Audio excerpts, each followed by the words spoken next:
Now, frost seeding is a great tool in the toolbox for getting seed on ground with minimal equipment and getting a successful stand of whatever you're planting. First started frost seeding clover back in the day, and it was not that I had the ground prepared and I just frost seeded clover for the springtime to grow. It was to fill in patches of clover. And so I'd purposely plant light in the fall with the intention of coming back in the spring, planting the other half of the clover and letting it come in. And I did that so that other things could be planted in the fall. For example, we'd have brassica mixed with that, rye, oats, something like that. So it was a partial mix. And then I looked at it like I was back in the day. It was, boy, if I had a fall failure because we had drought, I wasn't putting all my eggs into one basket. I couldn't afford to plan on planting a lot of clover and then have it all be gone because we had a drought. So I wanted some of it to get a good start in the fall.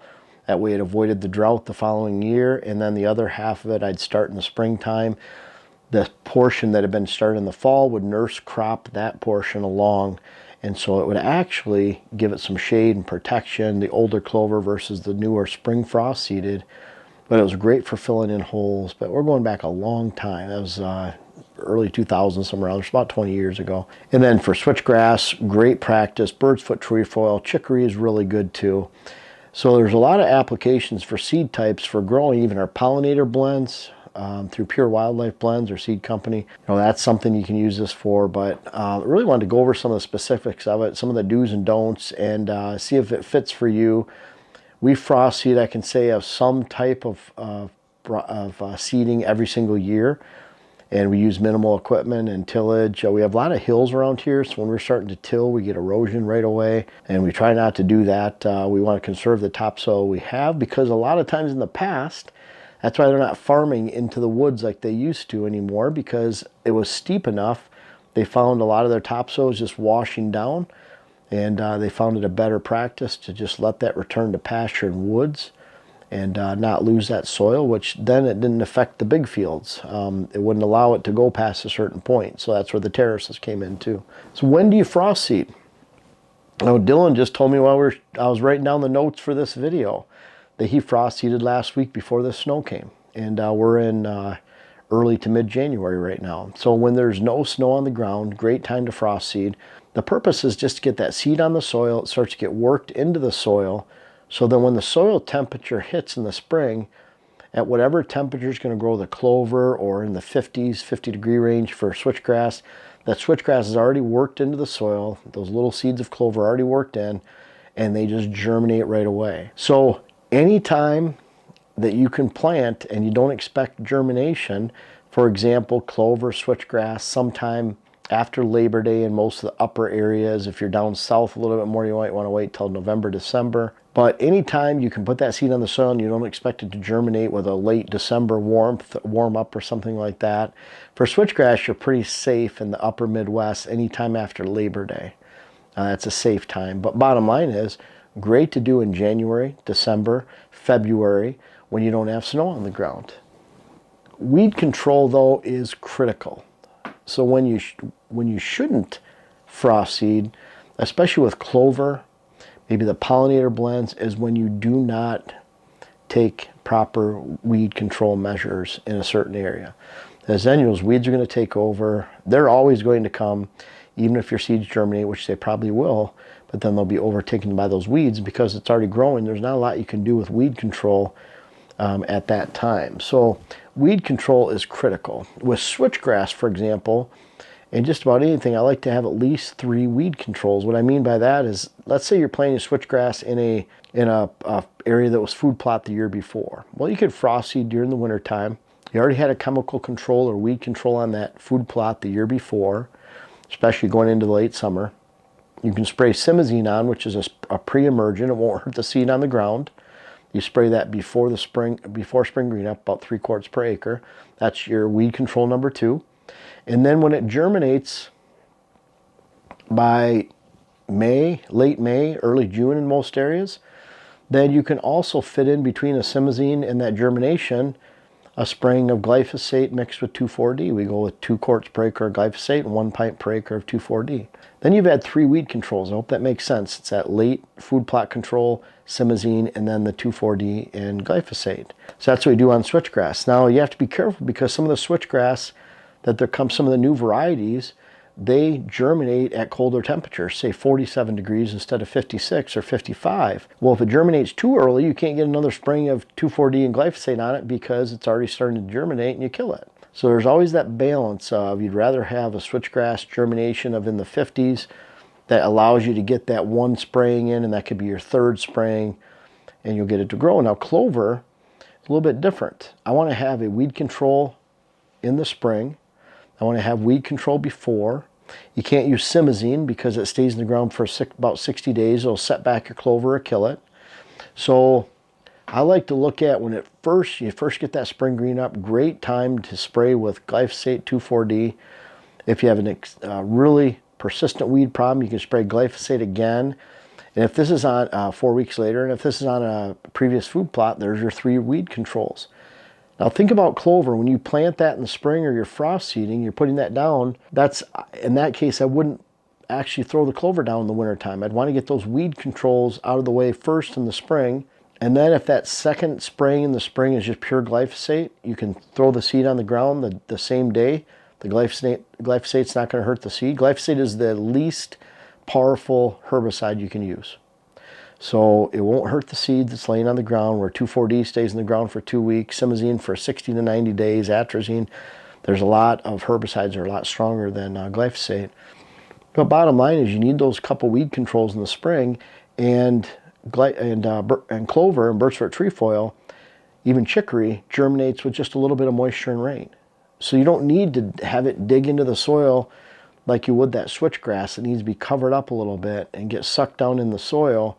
And in some cases, if you have a lot of hard seed in your switchgrass, then you need that seed to sit there and stratify in wet and frozen ground consistently, thaw in spring and thaw in wet, and in order for the seed to be viable for germination. Where we don't have a lot of hard seed in our blends. Usually our soft seed count is in that 80-90%, germination rate is 90%. So we're selling quality seed that you can expect to grow right away, but you really have to be careful looking at your hard seed count in your switchgrass and watching that percentage. Weed control is critical. And so it's a little bit different with clover. I hope that makes sense. You want to make sure that you can spray a couple times in the spring if you haven't done so already, so that you don't have your clover competing with weeds. And so I wouldn't frost seed during the wintertime then. If it's on completely controlled ground and you're just trying to fill in some spots, you could throw clover down in November, December, January, February, March, anytime before spring green up. And what if you have snow? Like Dylan said, he did it right before snow. Well, depending on how your snow is crusted and layered, seen properties where we go to where they frost seeded on the snow, and then you get a fast melt with hard ground, clay soil, whatever it might be, and your switchgrass is all in a pile down there growing in a pooled area where it's eroded off to the side.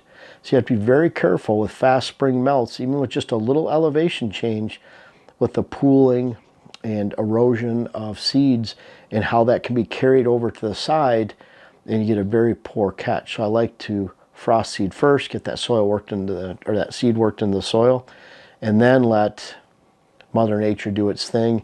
It's already getting worked in, and you don't have that erosion and pooling of your seed off to the side. So I always recommend frost seeding when there's no snow. Now the exception might be, let's say you had an inch, 2 inches of heavy wet snow. Next week's supposed to get up to 50, 60 degrees, and that's going to be gone in a few days.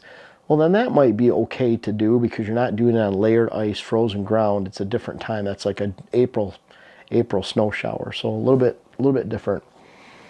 Like I said, the clover and pollinator, I want to make sure that I have really good weed controls, and that sometimes means that you're going to spray a couple times in the spring and then throw the clover down and pollinator and let it go. But you have to control those weeds.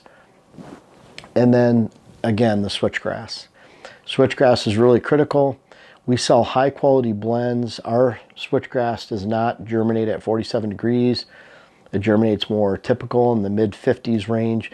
And that allows, like for around here in southeast Minnesota, for example, we can expect our switchgrass to start growing in early June That might be when the soil temperature hits, but we have to have moisture. So you have to have a lot of moisture. The earlier I can frost seed and get that into the soil and let that seed get worked into the soil, then the less moisture it'll take to germinate in the spring when the soil temperature hits, because it's been worked into the soil more. So earlier is better, but at the same time, if you have some of those switchgrass that germinate too early in that 40-some degree temperature range, then you eliminate one of your sprayings that you can do, and you always want to have at least 3 sprayings to take care of your switchgrass, and it will take care of you. The cool thing is, once you spray, you let that switchgrass go. You still might need to mow. There's other things you can do with it. We'll talk about switchgrass maintenance in another video, but you really want to give yourself a chance. Frost seed at the right time, let that seed break open, make it viable. You have to control weeds. Watch it if you're frost seeding on snow. That could be a big no-no. Frost seeding is a very viable tool. And then what we find is switchgrass. You're better off drilling if you can, because then you can drill it down into the soil and get earlier germination, because there'll be more moisture a 1/4 inch down, 1/2 inch down than right on the top and on the surface. But not everyone can afford to get a drill, buy a drill, or use a drill. They don't have the resources to find or borrow a drill. So frost seed is a viable, really a viable option. We have a lot of switchgrass, about 15 acres of switchgrass out here, and I would say 80% of that's been frost seeded and doing really well. We have different stages of different weeds that we have to take control of. But again, if you take care of it, it'll take care of you back. And if you frost seed your pollinator, your clover, alfalfa, bird's foot, trefoil, chicory at the right time where you've practiced weed control, then frost seeding can be a great way to get seed to grow very well with very minimal equipment and tools required. Now, I appreciate you guys watching the YouTube channel, but I don't know if everyone knows everything that we have to offer, whether it's on whitetailhabitatsolutions.com, our website, our WHS Wildlife Blends, our seed company. Also Instagram you can check out. I'm very active on Instagram, putting strategies on there, photos of what we do every day. Much more active there than Facebook. But our seed, web classes, books, clients, articles. I have over 600 articles on whitetailhabitatsolutions.com, everything whitetail strategy. Of course, we have hats on there, and then make sure to check us out on Instagram again. But lots of stuff to offer. We're always coming out with new things, and this isn't the end of it. We have more things coming soon. Make sure to check us out.